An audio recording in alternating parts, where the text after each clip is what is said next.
The national map is a collection of mapping products and services produced by the USGS National Geospatial Program. The products and services are accessed via the Internet through service calls and graphical user interfaces.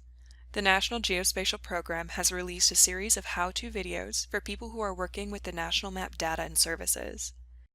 The videos show how to use the services and interfaces to access data and tools for viewing, analyzing, and printing geospatial data. Lessons 1 and 2 serve as an introduction to the training materials, and the remaining how-to videos may be viewed as needed in any order, depending on the user. This lesson will cover streamflow estimates in NHDPlus High Resolution. Enhanced Runoff Method, or EROM, is the method used to compute estimates of the mean annual flow from the NHDPlus flowline features in the NHDPlus High Resolution network. The flow in cubic feet per second reflects the average annual flow from 1971 to 2000 time period. Flow and velocity estimates are important parts of the NHDPlus High Resolution package and are included for all network flow lines. This allows the NHDPlus High Resolution to be used in riverine fate and transport models which simulate the movement of contaminants as they move through the river network. This presentation covers the basics of how flow rate estimates are calculated. The NHDPlus High Resolution packages are delivered in a geodatabase. Each geodatabase represents a vector processing unit, or VPU. NHDPlus High Resolution flow rates are calculated for all network flow lines in a VPU. There are many tables included in the geodatabase. We will consider the following tables in this presentation. The first table is the NHDPlus EROM MA, or EROM Mean Annual Table.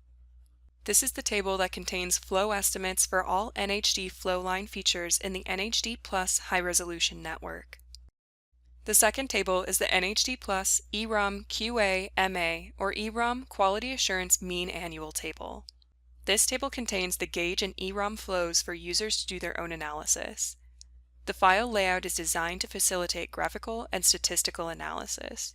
It's useful for users who want to look at graphs or additional statistics about the stream gauges used in the flow estimates. The third table is the NHDPlus EROM QA report, or the EROM Quality Assurance Report.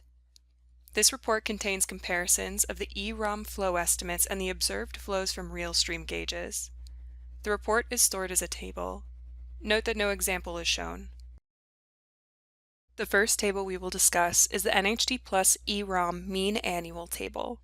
As you can see, the table has many attributes. We will cover just the 5 highlighted fields.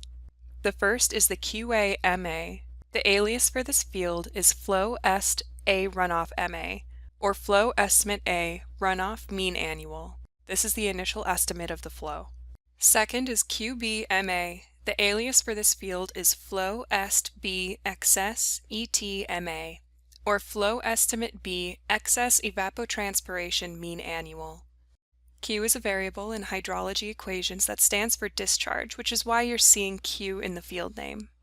The third relevant field is QC-MA, alias Flow Est C Ref Gauge Regression MA, or Flow Estimate C Reference Gauge Regression Mean Annual.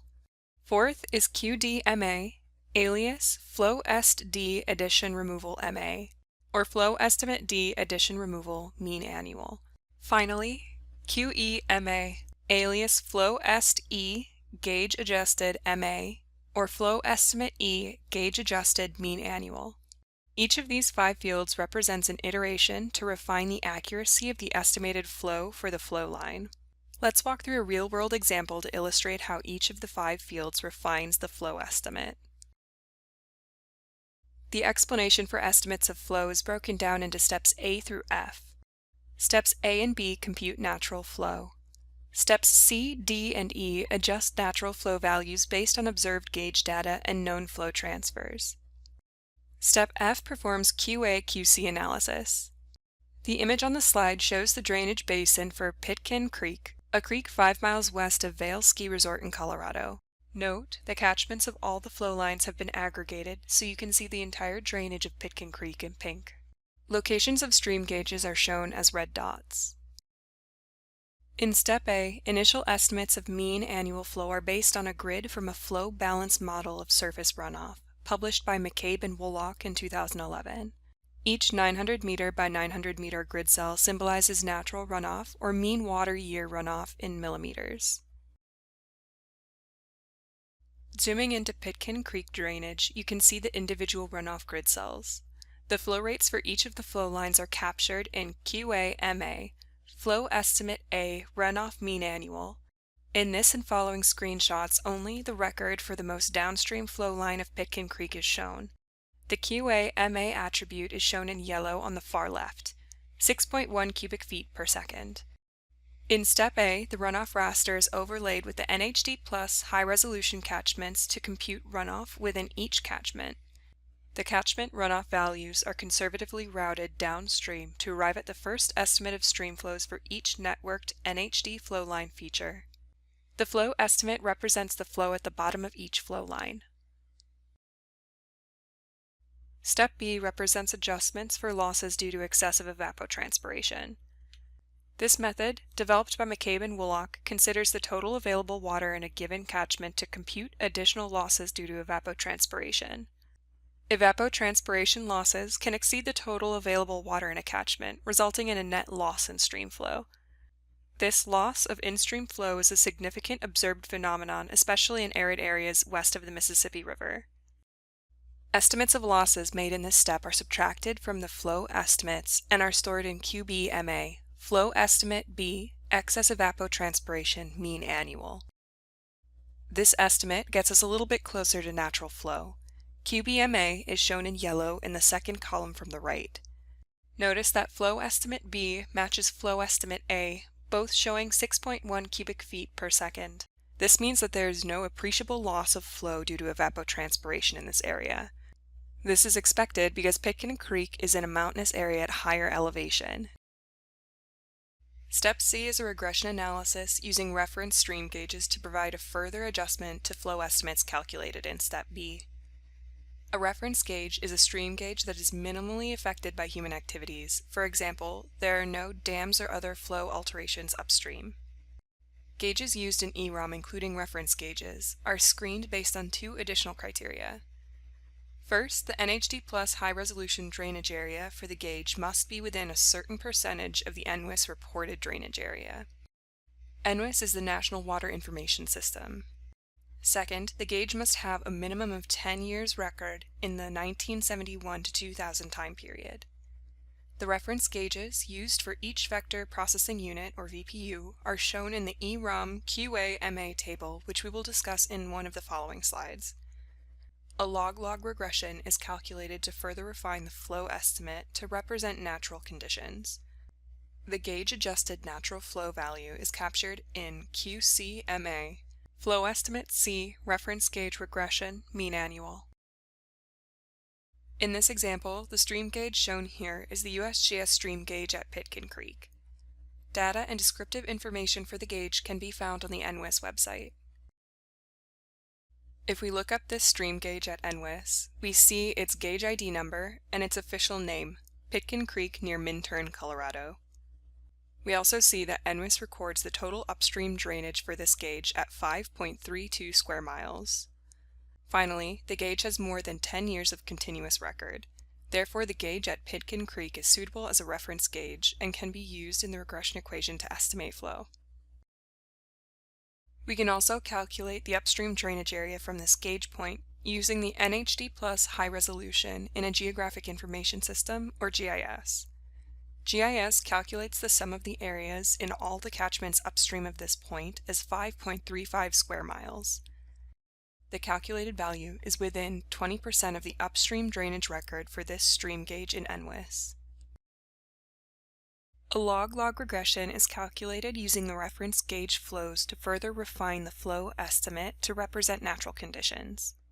The gauge-adjusted natural flow value is captured in QCMA, Flow Estimate C, Reference Gauge Regression Mean Annual attribute. This is shown in the center yellow column of the attribute table. QCMA shows the flow estimate is 5.7 cubic feet per second. Notice that this is a bit lower than the 6.4 cubic feet per second estimate in Step B, excess evapotranspiration. The QCMA values are the best estimate of natural flows. Step D, adjust the stream flow for flow transfers, withdrawals, and augmentation. Man-made additions, removals, and transfers are found in the NHDPlus Flow AR table. This table is empty in the beta version of NHDPlus High Resolution and will be built over time, based largely on user input. Adjustments in this step are made to QCMA. The newly adjusted values are stored in QDMA, alias FlowSD additional removal MA. If we look at the data in Pitkin Creek, we will find that the adjusted values stored in the QDMA are the same as the values calculated in Step C for the QCMA attribute. The reason for the unchanged values is the absence of any man-made streamflow adjustments for Pitkin Creek in the NHDPlus Flow AR table. Step E further adjusts flow estimates based on observed gauging station data. In this step, the network features that are upstream from the gauge are adjusted for observed gauge base flow. The flow for the downstream features in turn are calculated using adjusted incremental flows for affected catchment areas. Thus, Step E impacts estimates downstream from the gauge to better reflect flow alterations not taken into account in the first 4 steps. It is possible for the flow values to decrease downstream at flow lines where a gauge is present. Gauge selection criteria in this step is the same as in Step C. Drainage area must be within 20% and must have a continuous record of 10 years. Only gauging stations linked to the NHDPlus High Resolution network are used to adjust flows. The flow estimates after adjustments in Step E are considered the best NHDPlus High Resolution flow estimates for actual flows. The value is stored in QEMA, alias FlowSD Gauge Adjusted MA. This slide shows the final estimate, QEMA, of 6.1 CFS for Pitkin Creek in the last column. Note this estimate is very close to the initial estimate based on runoff only, but this is not always the case. Here are the final QEMA values in the Pitkin Creek area. You can symbolize QEMA values in class intervals. In the example of Pitkin Creek, we used 20 classes. As you can see, such classification gives you an effective map display where major and minor streams are displayed differently on the map based on their flow estimates. Step F is a quality assurance step to measure the accuracy of gauge-adjusted flow estimates on ungauged NHD flowline features. Because Step D uses all gauges, the flow estimates at the gauge locations will always match the gauged flow values. This means that any statistical analysis on the Step E flows compared to gauge flows will always be a perfect match. Step F randomly removes 20% of gauges from the gauge adjustment process and repeats the gauge adjustment process on the remaining 80% of gauges. Step F then compares the adjusted estimates to the actual gauge flows. The EROM QA-MA table captures which gauges were used in the QA analysis. The attribute gauge ref contains the values of yes for the used gauges. The EROM QA-MA table and the EROM QA report may be used to evaluate the accuracy of the reference gauge regression and the gauge-adjusted flow estimates. Using values found in the EROM QA-MA table, the graph on the slide shows the comparison of the actual log 10 mean flow at the gauges and the log 10 of the EROM mean flow estimates. Gauge flows are on the x-axis and EROM flow estimates are on the y-axis. The blue diamonds are the runoff flow estimates, the pink squares are the flows adjusted with the reference gauge regression. The red line is where the gauge and EROM flows would be equal. Note how in this region the runoff estimates consistently underestimate the gauged flows. Streamflow QA information is included in 2 tables. The first output is EROM QA-MA table. It contains statistical descriptions of initial estimates of streamflow runoff in a table form. The file layout is designed to facilitate graphical and statistical analyses. It is useful for users who want to look at graphs or additional statistics for only the reference gauges. The second output is the report. The report contains comparisons of the EROM flow estimates and the observed gauge flows. The report is stored as a table. To summarize this lesson, we learned how streamflow estimates get calculated in NHDPlus High Resolution. It's a global method to assign flow rates for the entire United States. Many other methods for flow estimation exist, especially on a more local level. For example, USGS StreamStats program calculates flow estimates using smaller regional regressions, usually presented by state. There are many potential uses for EROM flow estimates. For example, flow in combination with the flow network allows for time of travel studies. Flow in combination with the catchments or watershed boundaries can be used to estimate water budgets for certain areas. Finally, flow estimates can be symbolized to create effective cartographic products, as we have seen in the example of Pitkin Creek. For further questions related to NHDPlus High Resolution or any NHD products, please contact USGS support email nhd@usgs.gov.